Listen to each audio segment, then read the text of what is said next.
नमस्कार। प्रांजल ज्ञान गंगा में आप सभी का स्वागत है। हम संक्षिप्त महाभारत का पाठ कर रहे हैं जिसमें कि द्रोण पर्व चल रहा है। मैं आप सभी को बताना चाहूँगी कि अब तक हम कथा में भीष्म पर्व पढ़ रहे थे। भीष्म पर्व समाप्त हो चुका है, अब द्रोण पर्व चल रहा है। और आप जो ये कथा सुन रहे हैं, सब कथाएं अच्छी हैं, कहीं से भी सुन लें। कोई भी कथा ऐसी नहीं है जो हमारी समझ में नहीं आएगी या हमको अच्छी नहीं लगेगी। लेकिन मैं आप सभी से यही कहना चाहूँगी कि आप इस महाभारत को शुरू से सुने तो ये कथा बहुत ही अच्छी तरीके से समझ में आएगी और आपको इस महाभारत के विषय में पूरी जानकारी भी मिलेगी और आप इन सब कथाओं को अच्छे प्रकार समझ पाएंगे। तो मैं आप सभी से यही कहना चाहूँगी कि आप पीछे की कथाओं को पढ़ें और शुरू से सुने कथाओं को। बहुत ही अच्छी कथाएं हैं जो कि डिस्क्रिप्शन में पड़ी हुई हैं, आप उनको शुरू से सुनिए। और मैं आप सभी से यही कहना चाहूँगी कि इन कथाओं को पढ़ने का या सुनने का उद्देश्य यह नहीं है कि हम इन कथाओं को केवल पढ़ रहे हैं या सुन रहे हैं। इन कथाओं का उद्देश्य यह भी है कि इन कथाओं में जितनी भी अच्छाइयाँ हैं उनको हम अपने जीवन में उतारें और हम अपने जीवन को अच्छे मार्ग पर ले जाएं और एक जीवन शैली अपनी जो है उसको अच्छी तथा सुचारू करें। तो चलिए अब कथा शुरू करते हैं जो कि इस प्रकार है। कथा का नाम है द्रोणाचार्य की प्रतिज्ञा तथा उनके पहले दिन का युद्ध। अब तक आपने कथा में सुना था भीष्म पर्व में कि किस प्रकार भीष्म जी ने युद्ध किया और फिर उस बाणों की सैया पर युद्ध भूमि में ही लेटे हुए हैं, इसलिए कि अभी सूर्य दक्षिणायन है। वह चाहते हैं कि सूर्य उत्तरायण में आए जब वो अपने प्राणों को छोड़ें, क्योंकि आप सभी को विदित होगा कि जो भीष्म पितामह के पिता थे शांतनु, उन्होंने उनको इच्छा मृत्यु का वरदान दिया था।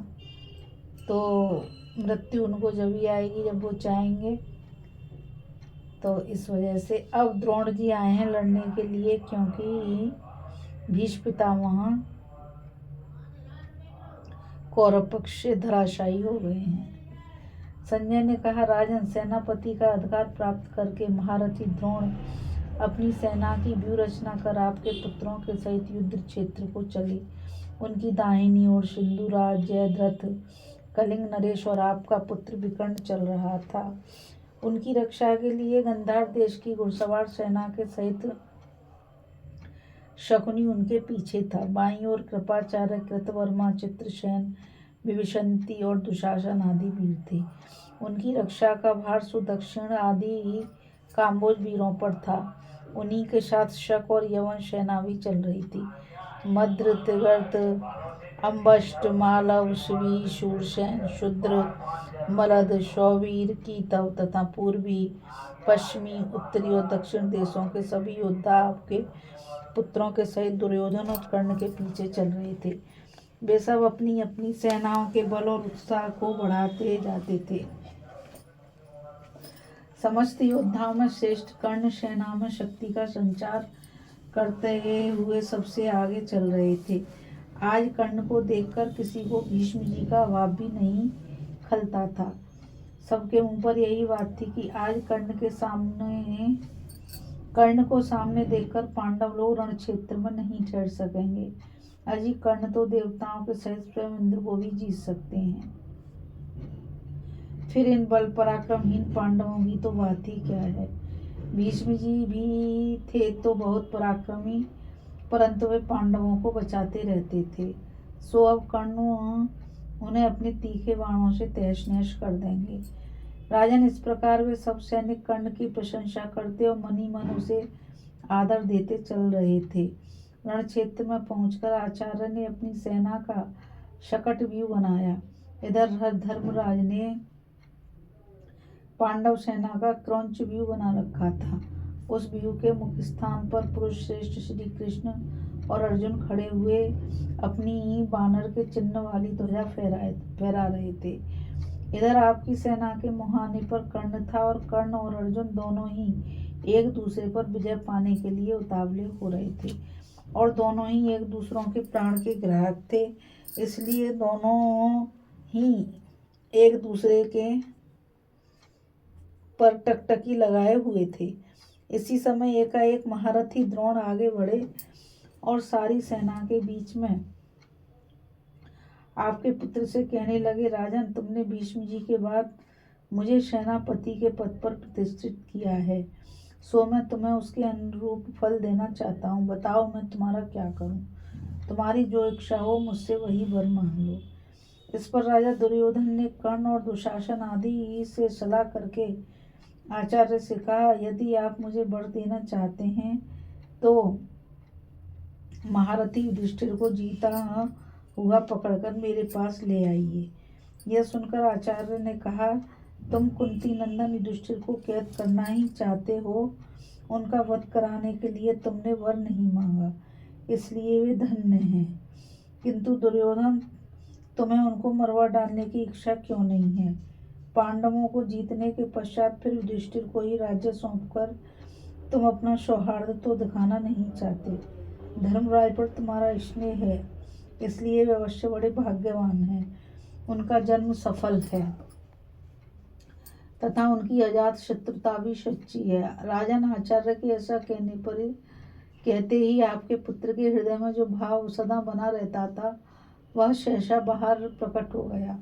वह प्रसन्न होकर कह उठा, आचार्य पाद, युधिष्ठिर के मारे जाने से मेरी विजय नहीं हो सकती, क्योंकि यदि हमने उन्हें मार भी डाला तो शेष पांडव अवश्य हमें नष्ट कर देंगे।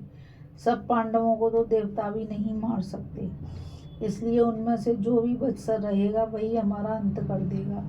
यदि सत्य प्रतिज्ञ युधिष्ठिर मेरे काबू में आ गए तो मैं उन्हें फिर जुए में जीत लूंगा और तब उनके अनुयायी पांडव लोग भी फिर वन में चले जाएंगे। इस तरह स्पष्टी बहुत दिनों के लिए मेरी जीत हो जाएगी। इसी से मैं धर्मराज का वध किसी भी अवस्था में नहीं करना चाहता। द्रोणाचार्य बड़े व्यवहार कुशल थे। वे दुर्योधन का कूट अभिप्राय ताड़ गए, इसलिए उन्होंने उसे एक शर्त के साथ वर देते हुए कहा, यदि वीर अर्जुन ने युधिष्ठिर की रक्षा न की तो तुम युधिष्ठिर को अपने काबू में आया ही समझो। अर्जुन के ऊपर आक्रमण करने का साहस तो इंद्र के सहित देवता और असुर भी नहीं कर सकते, इसलिए यह काम मेरे वश का भी नहीं है। इसमें संदेह नहीं कि वह मेरा शिष्य है और उसने मुझसे ही अस्त्र विद्या सीखी है। तथापि वह युवा है और पुण्यशील भी है। मेरे बाद वह इंद्र और रुद्र से भी अस्त्र प्राप्त कर चुका है और तुम्हारे ऊपर उसका कोप भी है, इसलिए उसकी उपस्थिति में यह काम नहीं कर सकूंगा। अतः जैसे बने वैसे ही तुम उसे युद्ध क्षेत्र से दूर ले जाना। बस अर्जुन के जाने पर तो धर्मराज तुम्हारे हाथ में ही हैं। अर्जुन के दूर चले जाने पर निस्संदेह यदि धर्मराज एक मुहूर्त भी मेरे सामने डटे रहे तो मैं निस्संदेह उन्हें अपने वश में कर लूंगा। राजन, द्रोणाचार्य के इस प्रकार शर्त के साथ प्रतिज्ञा करने पर भी आपके मूर्ख पुत्रों ने युधिष्ठिर को कैद किया हुआ ही समझा। दुर्योधन जानता था कि द्रोणाचार्य पांडवों पर प्रेम रखते हैं, इसलिए उनकी प्रतिज्ञा को स्थायी बनाने के लिए उसने यह बात सेना के सभी पांडवों में घोषित करा दी। सैनिकों ने जब सुना कि आचार्य ने राजा युधिष्ठिर को कैद करने की प्रतिज्ञा की है तो वे सिंहनाद करते हुए ताल ठोकने लगे। अपने विश्वास पात्र गुप्तचर से द्रोण की इस प्रतिज्ञा का समाचार पाकर धर्मराज युधिष्ठिर ने सब भाइयों को बुलाया। फिर अर्जुन से कहा, पुरुष सिंह, आचार्य जो कुछ करना चाहते हैं वह तुमने सुना। अब किसी ऐसी नीति से काम लो जिसमें उनका विचार सफल ना हो सके। उन्होंने एक शर्त के साथ प्रतिज्ञा की है और उस शर्त का संबंध तुम्ही से है, अतः तुम मेरे पास रहकर ही युद्ध करो, जिससे कि द्रोण के द्वारा दुर्योधन की इच्छा पूरी न हो सके। अर्जुन ने कहा, राजन, जिस प्रकार मैं आचार्य का वध नहीं करना चाहता, उसी प्रकार आपसे दूर होने की भी मेरी इच्छा नहीं है। ऐसा करने में भले ही मुझे युद्ध स्थल में अपने प्राणों से हाथ धोना पड़े, भले ही नक्षत्र सहित आकाश गिर पड़े और पृथ्वी के टुकड़े टुकड़े हो जाएं, तथापि मेरे जीवित रहते स्वयं इंद्र की सहायता पाकर भी आचार्य आपको कैद नहीं कर सकते। इसलिए जब तक मेरे शरीर में प्राण है, तब तक आप द्रोण से तनिक भी न डरें। मैं दावे के साथ कहता हूँ, मेरी यह प्रतिज्ञा टल नहीं सकती। जहाँ तक मुझे स्मरण है, मैंने कभी झूठ नहीं बोला, कहीं पराजय प्राप्त नहीं की और न कभी कोई प्रतिज्ञा करके उसे तोड़ा ही है। महाराज, फिर पांडवों के शिविर में शंख, भेरी, मृदंग और नगारों का शब्द होने लगा। पांडव लोग सिंहनाद करने लगे, उनकी प्रशंसाओं का टंकार और तालियों का शब्द आकाश में गूंजने लगा। यह देखकर आपकी सेना में भी बाजे बजने लगे।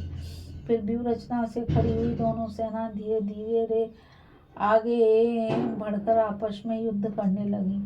श्रृंजय वीरों ने आचार्य की सेना को नष्ट भ्रष्ट करने का बहुत प्रयत्न किया, किंतु उनसे रक्षित होने के कारण वे वैसा कर न सके। इसी प्रकार दुर्योधन के महारथी योद्धा भी अर्जुन से सुरक्षित पांडवी सेना पर काबू न पा सके। द्रोणाचार्य के छोड़े हुए भयंकर बाण पांडवों की सेना को संतप्त करते हुए सब ओर सनसना रहे थे। इस समय उनमें से किसी भी वीर की दृष्टि आचार्य पर ठहर नहीं पाती थी। इस प्रकार पांडवों की सेना को मूर्छित सी करके वे अपने पहने बाणों से धृष्टद्युम्न की सेना को कुचलने लगे। उनके छोड़े हुए बाण अनेकों रथियों, घुड़सवारों, गजारोहियों और पैदलों का सफाया कर रहे थे। इससे शत्रुओं को बहुत भय होने लगा। आचार्य ने घूम घूमकर सेना को घबराहट में डाल दिया और उनके भय को चौगुना कर दिया। इस समय युद्धभूमि में रक्त की भीषण नदी बहने लगी, जो सैकड़ों वीरों को यमराज के घर ले जा रही थी और जिसे देखकर कायरों के दिल दहल जाते थे। अब आचार्य द्रोण पर सब ओर से युधिष्ठिर आदि महारथी टूट पड़े, परंतु आपके पराक्रमी वीरों ने उन्हें चारों ओर से घेर लिया। बस बड़ा ही रोमांचकारी युद्ध छिड़ गया।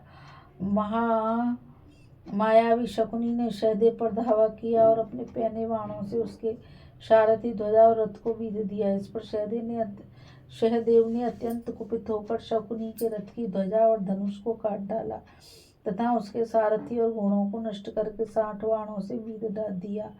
तब शकुनी गदा लेकर अपने रथ से कूद पड़ा और उसी से सहदेव के सारथी को रथ से नीचे गिरा दिया। इस प्रकार रथहीन हो जाने पर वे दोनों वीर हाथ में गदाएं लेकर युद्ध के मैदान में क्रीड़ाशी करने लगे।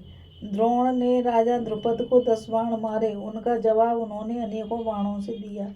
इस पर आचार्य ने उन पर उससे भी अधिक बाण छोड़े। भीमसेन ने विभीषणी पर 20 बाणों का वार किया, किंतु इससे वह वीर टस से मस भी न हुआ। यह देखकर सभी को बड़ा आश्चर्य हुआ। फिर उसने एकाएक भीमसेन के घोड़े मार डाले तथा उनके रथ की ध्वजा और धनुष को भी काट दिया। इससे सभी सेना वाह वाह करने लगी। भीमसेन शत्रु का ऐसा पराक्रम सहन न कर सके, इसलिए उन्होंने गदा से उसके सब घोड़ों को मार डाला। दूसरी ओर शल्य ने हंसते हुए अपने प्यारे भांजे नकुल को विधना आरंभ किया। प्रतापी नकुल ने बात की बात में शल्य के घोड़े, छत्र, ध्वजा, सूत और धनुष को काट नष्ट कर दिया और फिर अपना शंख बजाया। धृष्टकेतु ने कृपाचार्य के छोड़े हुए तरह तरह के बाणों को काटकर 70 बाणों से उन्हें बीध दिया और 3 तीरों से उनकी ध्वजा काट डाली। तब कृपाचार्य ने बड़ी बाण वर्षा करके धृष्टकेतु को रोका और उसे अत्यंत घायल कर दिया। सात्यकी ने अपने तीखे तीरों से कृतवर्मा की छाती पर वार किया और फिर हंसते हंसते 70 बाणों से उसे घायल कर दिया। इस पर कृतवर्मा ने बड़ी फुर्ती से 76 बाण छोड़े, किंतु उनसे घायल होकर भी सात्यकी पर्वत के समान अचल रहा। राजा द्रुपद भगदत्त से भिड़ गए। उनका बड़ा ही अद्भुत युद्ध हुआ। भगदत्त ने राजा द्रुपद को उनके सारथी के सहित बीध डाला। द्रोणाचार्य के छोड़े हुए भयंकर बाण पांडवों की सेना को संतप्त करते हुए सब ओर सनसना रहे थे। इस समय उनमें से किसी भी वीर की दृष्टि आचार्य पर ठहर नहीं पाती थी। इस प्रकार पांडवों की सेना को मूर्छित सी कर वे अपने पहने बाणों से धृष्टद्युम्न की सेना को कुचलने लगे। उनके छोड़े हुए बाण अनेकों रथियों, घुड़सवारों, गजारोहियों और पैदलों का सफाया कर रहे थे। इससे शत्रुओं को बहुत भय होने लगा। आचार्य ने घूम घूम कर सेना को घबराहट में डाल दिया और उनके भय को चौगुना कर दिया। इस समय युद्ध भूमि में रक्त की भीषण नदी बहने लगी, जो सैकड़ों वीरों को यमराज के घर ले जा रही थी, जिसे देखकर कायरों के दिल दहल जाते थे। अब आचार्य द्रोण पर सब ओर से युधिष्ठिर आदि महारथी टूट पड़े, परंतु आपके पराक्रमी वीरों ने उन्हें चारों ओर से घेर लिया। बस बड़ा ही रोमांचकारी युद्ध छिड़ गया।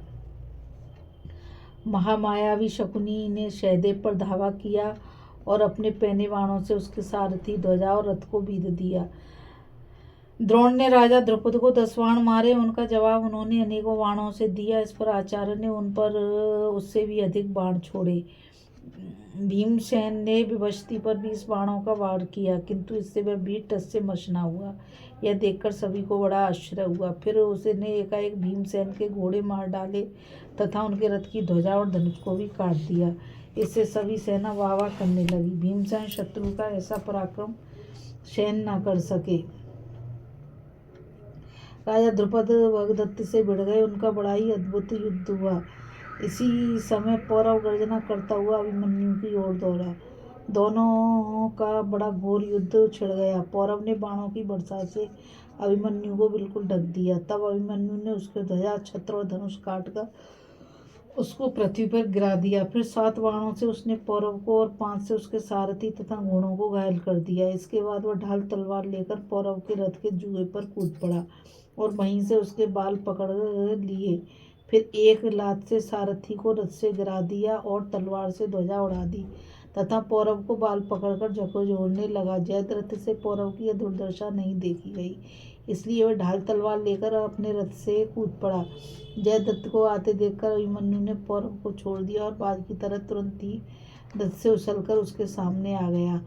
जयद्रथ ने उस पर प्राश, पटिश और तलवार आदि कई प्रकार के शस्त्रों की वर्षा की, किंतु अभिमन्यु ने उन सबको तलवार से ही काट डाला और ढाल से रोक दिया। उन दोनों वीरों की फुर्ती देखने लायक थी। उनकी तलवार के चलाने, टकराने, रोकने तथा बाहर या भीतर की ओर घुमाने में कोई अंतर ही नहीं जान पड़ता था।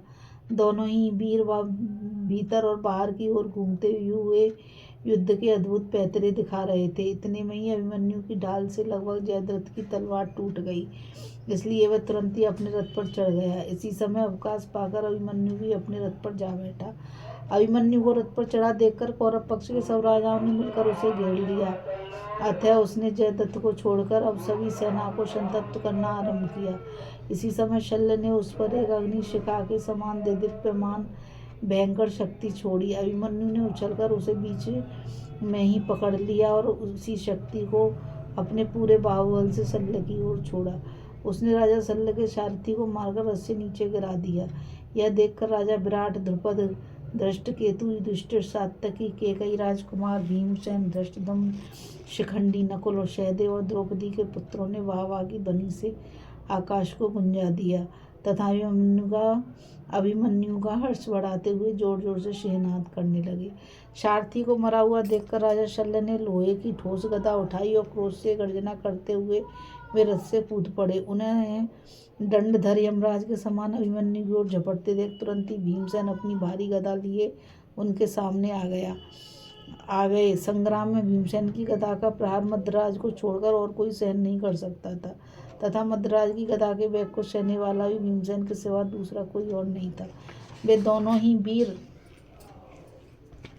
गदा घुमाते हुए मंडलाकार चक्कर काटने लगे। दोनों का समान रूप से युद्ध हो रहा था, कोई भी घटबढ़ कर नहीं जान पड़ता था। आखिर भीमसेन की चोटों ने शल्य की भारी गदा के टुकड़े टुकड़े कर दिए तथा शल्य के प्रहारों से आग की चिंगारियां उगलती हुई भीमसेन की गदा वर्षा काल में पटन बीजनों से घिरे हुए वृक्ष के समान दिखाई देने लगी। इस प्रकार वे दोनों ही गदाएं आपस में टकराकर बार बार आग प्रकट कर देती थी। दोनों वीरों पर गदाओं के अनेकों प्रहार हुए, किंतु दोनों ही टस से मस न हुए। अंत में बहुत घायल हो जाने के कारण वे दोनों ही युद्ध भूमि में गिर गए। शल्य अत्यंत व्याकुल होकर लंबी लंबी सांसें ले रहे थे। उन्हें तुरंत ही महारथी कृतवर्मा अपने रथ में डालकर ले गया।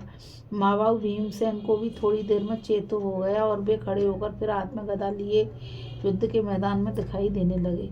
मद्रराज को युद्ध के मैदान से बाहर गया देखकर आपके पुत्र अपनी चतुरंगणी सेना के सहित थर्रा उठे तथा विजयी पांडवों से पीड़ित होकर भय से इधर उधर भाग गए। इस प्रकार कौरवों को जीतकर पांडव लोग हर्ष में भरकर बार बार सिंहनाद और हर्षध्वनि करने लगे। जब द्रोणाचार्य ने देखा कि शत्रुओं के हाथ से अत्यंत पीड़ित होने के कारण कौरवों की विशाल वाहिनी के पैर उखड़ गए हैं, तो उन्होंने पुकार कर कहा, शूरवीरों, मैदान से भागो मत। फिर वे क्रोध में भरकर पांडवों की सेना में घुसे और राजा युधिष्ठिर के सामने आए। युधिष्ठिर ने अपने तीखे बाणों से उन्हें घायल कर दिया। इस पर आचार्य ने उनके धनुष को काटकर बड़ी तेजी से आक्रमण किया। आज वे धर्मराज को पकड़ना चाहते थे, इसलिए उन्हें रोकने के लिए जो जो योद्धा सामने आए उन्हीं को उन्होंने प्रहार करके शुद्ध कर दिया। उन्होंने 12 बाणों से शिखंडी को, 20 से उत्तमोजा को, 5 से नकुल को, 7 से सहदेव को, 12 से युधिष्ठिर को, 3 से द्रौपदी के पुत्रों को, 5 से सात्यकी को और 10 से मत्स्यराज विराट को घायल कर दिया। इतने में ही युगंधर ने उनकी गति रोक दी। तब आचार्य ने राजा युधिष्ठिर को और भी घायल करके एक भाले से युगंधर को रथ से नीचे गिरा दिया। इसी समय धर्मराज को बचाने के लिए राजा विराट, द्रुपद, केकई राजकुमार, सात्यकी, शिवी, व्यागदत्त और शेषन, इन सब वीरों ने बहुत से बाण बरसाकर आचार्य का रास्ता रोक दिया। पांचाल देशीय व्यागदत्त ने 50 बाण मारकर द्रोण को घायल कर दिया। इससे लोगों में बड़ा कोलाहल होने लगा।